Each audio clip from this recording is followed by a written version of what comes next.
ಶ್ರಮಪಟ್ಟು ನಿನ್ನ ಹೆಸರಲ್ಲೇ ಬದುಕ್ತಾ ಇರೋ ನನ್ನ ಗಂಡ ಮೈದುನರ ಹೊಣೆ ನಿನ್ನದು ತಾಯಿ. ಮೊದಲು ನಿನ್ನ ಎಡೆಯ ಎಡೆಯನ್ನು ಇತ್ತು, ನಿನ್ನ ಪಾಲಿಗೆ ನಾನು ಎಡೆಯನ್ನು ಉಣಬಡಿಸಿ ಆಮೇಲೆ ನಮ್ಮ ಜೀವನವನ್ನು ಉದ್ಧಾರ ಮಾಡುವ ಭಾರ ನಿನ್ನನ್ನು ಕೂಡಿ ತಾಯಿ, ನಿನ್ನನ್ನು ಕೂಡಿ.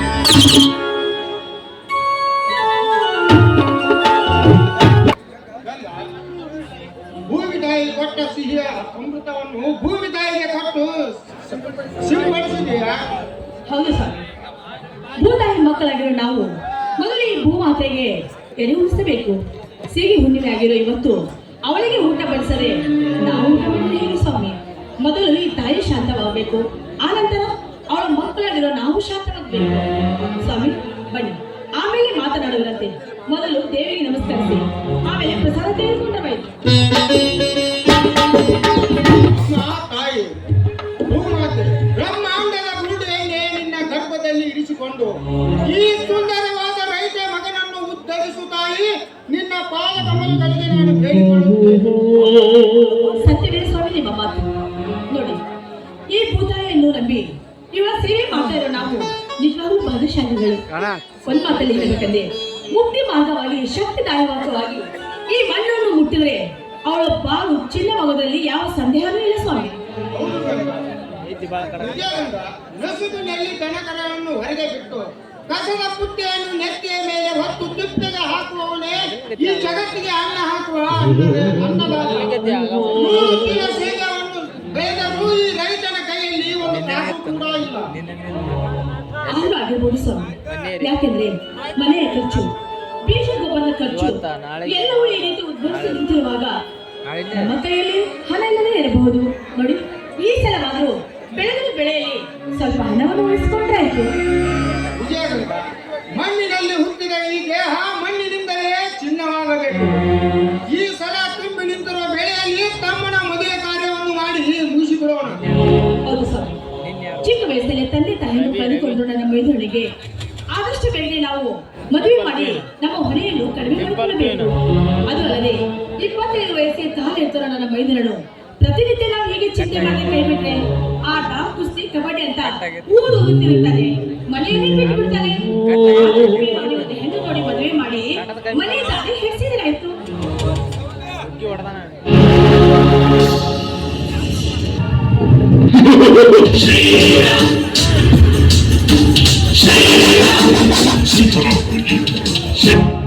ಅಣ್ಣ, ಅತ್ತಿಗೆ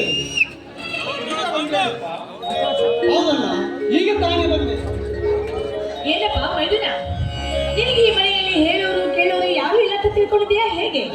ನೋಡು, ಈ ರೀತಿ ಕುಸ್ತಿ ಕಬಡ್ಡಿ ಅಂತ ಆಟ ಆಡ್ತಾ ಹೋದ್ರೆ ಮುಂದೆ ಚೆನ್ನಾಗಿರೋದಿಲ್ಲ.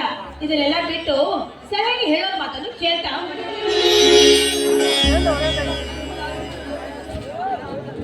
ಅತ್ತಿಗೆ, ಅಂತ ತಪ್ಪು ದಾರಿ ಹಿಡಿಯೋನಲ್ಲ ಅಂದ ಈ ನಿನ್ನ ಮೈದುನ. ಒಂದು ವಾರ ಮನೆ ಬಿಟ್ಟು ತಿರುಗಿದರು. ಅನ್ನ ಅತ್ತಿಗೆ ಹೆಸರು ಅಚ್ಚಳಿಯದೆ ಉಳಿಸಲಿಕ್ಕೆ ಹೋಗಿದ್ದೆ. ಅನ್ನ ಅತ್ತಿಗೆಯರು ಕೈ ತುತ್ತು ಮಾಡಿ ಉಳಿಸಿದ ಭಾಗ್ಯ ಇಂದು ಸಾರ್ಥಕವಾಗಿ ರಾಜ್ಯ ಮಟ್ಟದ ಕುಸ್ತಿ ಸ್ಪರ್ಧೆಯಲ್ಲಿ ಪಟ್ಟು ಬಾರಿಸಿ ಕಡೆ ಕಿತ್ತು ತಂದಿದ್ದೀನಿ. ನೋಡೋಣ ಇಲ್ಲಿ. ಸಂತೋಷವಾಯಿತು ಸಹೋದರ. ನಿನಗೆ ಅನ್ನ ನೆನೆಸಿಕೊಂಡಿರುವ ನನ್ನ ಜನ್ಮ ಪಾವನವಾಯಿತು. ಅಣ್ಣ ಸ್ವಲ್ಪ ತಲೆ ತೆಗಿವು. ಹುಲಿ ಹೊಟ್ಟೆಯಲ್ಲಿ ಹುಲಿನೇ ಹುಟ್ಟುತ್ತೆ ವಿನಃ ಎಲ್ಲಿ ಹೋಗಿ ಕೇಳತ್ತೆ? ಎಲ್ಲಿ ಹೋಗ್ಬೇಕು? ಅಣ್ಣ ಅಲ್ಲದ ಹೋಗಿ ಎಲ್ಲಿ ತಲೆ ತೆಗೆದ್ರೆ ಎಲ್ಲಿ ನೆನೆಸ್ಕೊಂಡು ನಿನ್ನ ತಂದೆ ಹೆಸರು ಈ ಮನೆಯಲ್ಲಿ ಕೀರ್ತಿದಂತಾಯ್ತು. ಆದ್ರೆ ನನ್ನದೊಂದು ಮಾತು ನಡೆಸಿಕೊಟ್ಟಿರಪ್ಪ ಮೈದುನ. ನ್ಯಾಯ, ನೀತಿ, ಸತ್ಯ, ಧರ್ಮಕ್ಕೆ ತಲೆ ಬಾಗಿಸು. ಆದ್ರೆ ಊರಲ್ಲಿ ನಾನೇ ಸಾಹುಕಾರ, ಅಧಿಕಾರ, ಧರ್ಮದಿಂದ ಮೆರೆದ ಸುಖದ ಸಂಪತ್ತಿಗೆ ಯಾವತ್ತೂ ನೀನು ತಲೆ ತಗ್ಗಿಸಬೇಕನ್ನೋದು ನನ್ನ ವಿಚಾರ.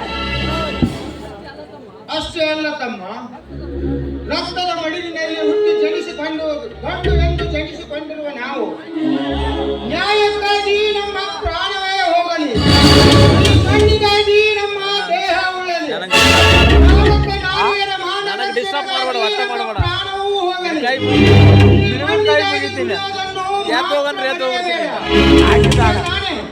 ಸ್ವಲ್ಪ ಅದರೊಳಗೆ ಅಡ್ಜಸ್ಟ್ ಮಾಡ. ಅವ್ರು ಹೇಳೋಣ ಅದಕ್ಕೆ. ಸತ್ಯವಾಗಿಯೂ ನಿಮ್ಮ ಮಾತು ಚಾಚು ತಪ್ಪೇ ಪಾಲಿಸುತ್ತೇನೆ ಅಲ್ಲ.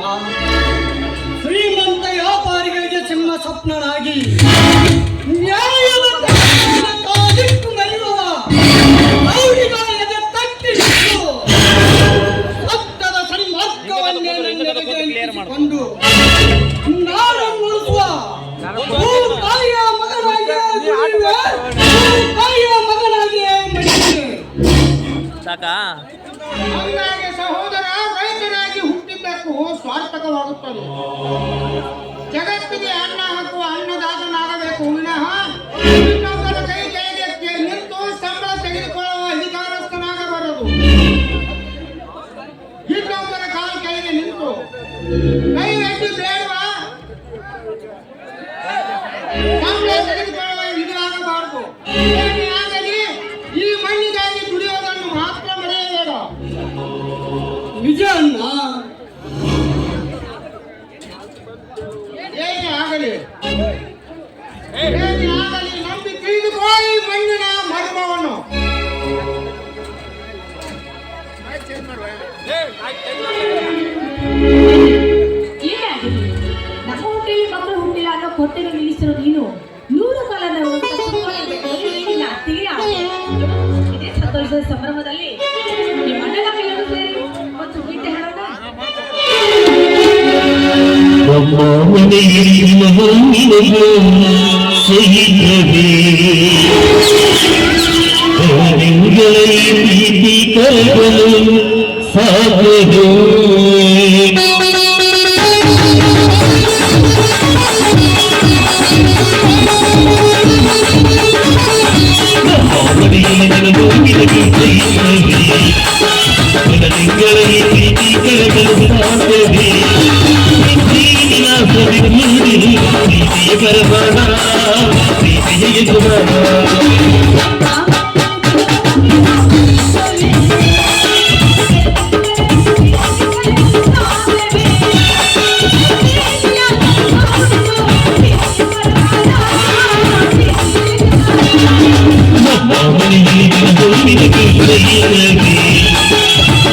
ಮನೆಯಲ್ಲಿ